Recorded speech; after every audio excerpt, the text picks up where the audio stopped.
በመቸኮላችን ምክንያት የምናጣው በጣም ብዙ ነገር አለ። በጣም ዓለምን የሚያውካት አሁን ችኮላ ነው። ቸኩሎ ማግባት፣ ቸኩሎ መመንኮስ፣ ቸኩሎ መብቃት፣ ቸኩሎ ቅዱስ መሆን ያምራችኋል አይደል? እናንተ ራሳችሁ ሱባኤ በሄዳችሁ በሶስተኛው ቀን ክንፍ አውጥቼ እንደሆነ ብላችሁ ጉያችሁ መዳሰስ ነው የምትጀምሩት ማለት ነው። በቃ ቸኩሎ መምህር መሆን ይሄ ሁሉ ማለት ነው።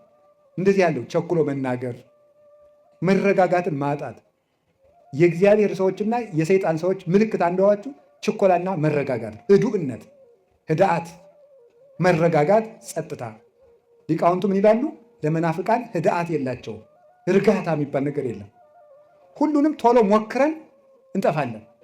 ሌላው ቀርቶ 5 ዓመት የጸለይንበትን ጊዜ እግዚአብሔር ዛሬ መልስ በሚሰጥበት ጊዜ እኛ አኩርፈን ጥለን እንሄዳለን። ቸኩለን ማለት ነው። በክፉ ሰዎች ላይ ሲፈረድባቸው ዛሬ ካላየን ብለን ሃይማኖቱን የሚክድ ሰው ማለት ከቤተክርስቲያን የሚወጣ ዛሬ ለምን ዋጋቸውን አይሰጣቸውም ብሎ ዲዮቅልጥያኖስ የተባለው ንጉሥ ቤተክርስቲያንን ያን ያህል የክርስቲያኖችን አካላቸውን እንዳክርማ እየሰነጠቀ ደማቸውን እንደ ውሃ ሲያፈስ የነበር በመቸኮሉ ነው። መቸኮል ከሃይማኖት ያወጣል። ለምንድነው እንደዚህ ያደረገው? አባ አጋጌዎስ የሚባል ሰው ነበር ጳጳስ። በዘመኑ የነበረው ዲዮቅልጥያኖስ ከፋርስ ንጉሥ ጋር ተዋግቶ የፋርሱን ንጉሥ ልጅ ማርኮ አምጥቶ ለጳጳሱ ለአባ አጋጌዎስ ጠብቅልኝ ብሎ ሰጠው። ጠብቅልኝ ብሎ ሲሰጠው ያኛው ንጉሥ መጣና ወርቅ ሰጥቶ ልጁን ይዞት ሄደ። ለጳጳሱ ወርቅ ሰጥቶ ዲዮቅልጥያኖስ ክርስቲያን ነው እኮ መጥቶ ሲጠይቀው ያ ልጅ እሳ ሲለው ሙቶ ቀብሬዋለሁ አለ። በሌላ ጊዜ ጦርነት ተነስቶ የዚያን ንጉሥ ልጅ ዲዮቅልጥያኖስ ማርኮ አምጥቶ ቤት አስቀምጦ ጳጳሱን ያ ልጅ እሳ አለ ሙቶ ቀብሬዋለሁ አለ። ለካ እንዲህ እያሉ እየቀለዱ ነው የሚቀድሱት። እንዲህ እያሉ የቀደሱ ነው ክርስቲያንን የሚሉ። ይሄ ሰውዬ ቅዳሴ ይግባና እግዚአብሔር ካልቀሰፈው እኔ ሃይማኖቴን እክዳለሁ አለ። ቅዳሴ ገባ፣ ቀድሶ ወጣ፣ ምንም አልሆነም። ስለዚህ ይሄ ሰውዬ ዋሽቶ ወርቅ ተቀብሎ ያለውን የለም የሌለውን አለ ብሎ ክዶ ሲቀድስ እግዚአብሔር ካልቀሰፈው የክርስቲያኖች አምላክ ስተት ነው ብሎ አብያተ ክርስቲያናት ይዘጉ፣ የጣዖታት ቤቶች ይከፈቱ ብሎ ያን ያህል ደም እንደ ውሃ ሲያፈስ የነበር በዚህ ምክንያት ነው። ቆይቶ ግን ትንሽ ቢታገስ አባ አጋጌዎስ በመልአኩ ተቀስፏል። ትዕግስት አጥቶ ግን እሱ ሃይማኖትን ክዶ ቤተክርስቲያን ያን ያህል አሰቃያት ማለት ነው። እግዚአብሔር ደግሞ ኃጢአተኛ ካህንን ቤተ መቅደስ ላይ ወዲያው አይቀስፍም። ለምን? ምዕመናን እንዳይሰናከሉ፣ ቤተ ክርስቲያን የአሕዛብ መሳቂያ እንዳትሆን፣ አየው ዋጋውን ሲሰጠው እየተባለ ክህነት መሳለቂያ እንዳይሆን፣ ሳቀ ወስላቀ ላጓሪነ እንዳለ የአንድ ካህን መዋረድ ለቤተክርስቲያን ውርደት ነው። የአንድ አባት መሰደብ የቤተክርስቲያን ስድብ ነው። ለዚያ ብሎ እግዚአብሔር ካህኑን ከነ ኃጢአቱ ይጠብቀዋል። እኛ ግን በመቸኮላችን ምክንያት ቸኩለን እግዚአብሔር ካለ ለምን እነዚህን ጠርጎ ያስወጣቸው ለምን አይገላቸውም ብሎ ቸኩሎ ከቤተክርስቲያን ይወጣ ሰዋል።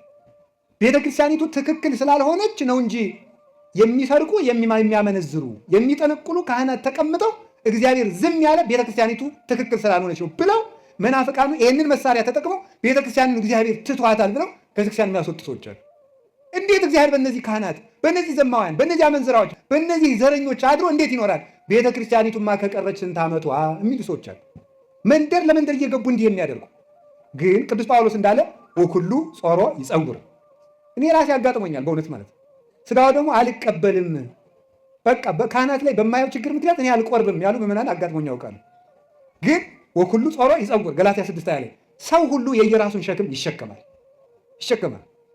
አንድ ንስሐ ልጅ የንስሐ አባቱን መሬት የእኩል ይዞ ሲያርስ የእኩል ይዞ ያርሳል። አንድ ቀን ሲያርግ ወርቅ በድስት ተቀብሮ አገኘ።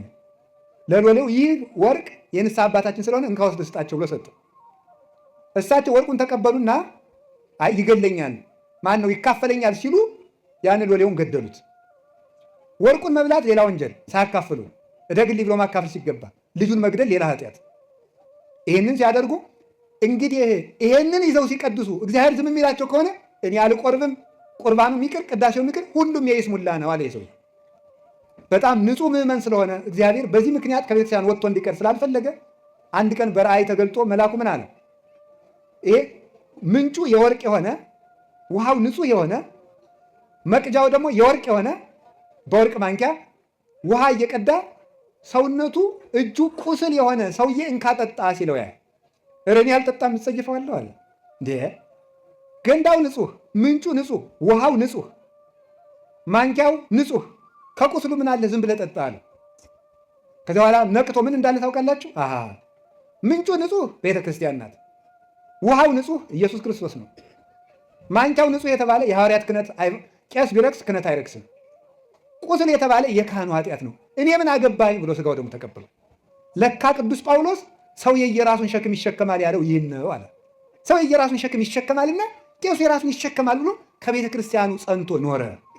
አሁን የመንደር ጠለቅላቆች የሆኑ ሾላኮች ምዕመናንን አንድ የሚያሰድዱበት ኢትዮጵያ የዓለም ብርሃን በሚባለው ቴዎድሮሳውያን የሚባሉት ተሐድሶችም ጭምር ቤተ ክርስቲያኒቱን ትቷታል። ኃጢአት ሰልጥኖባታል። ጳጳሳት ኃጢአተኞች ናቸው። መነኮሳት ኃጢአተኞች ናቸው። ገዳሙም ረክሰዋል። ዲያቆናቱም ረክሰዋል። ቄሶቹም ረክሰዋል። ስለዚህ የክርስቶስ ቤተ ክርስቲያን አይደለችም ብለው ስለሚሉን ቸኩለን መቅሰፍት ባለማየታችን ከቤተ ክርስቲያን እንደ ኤሳው ቸኩለን እንዳንወጣ እግዚአብሔር ይጠብቀን።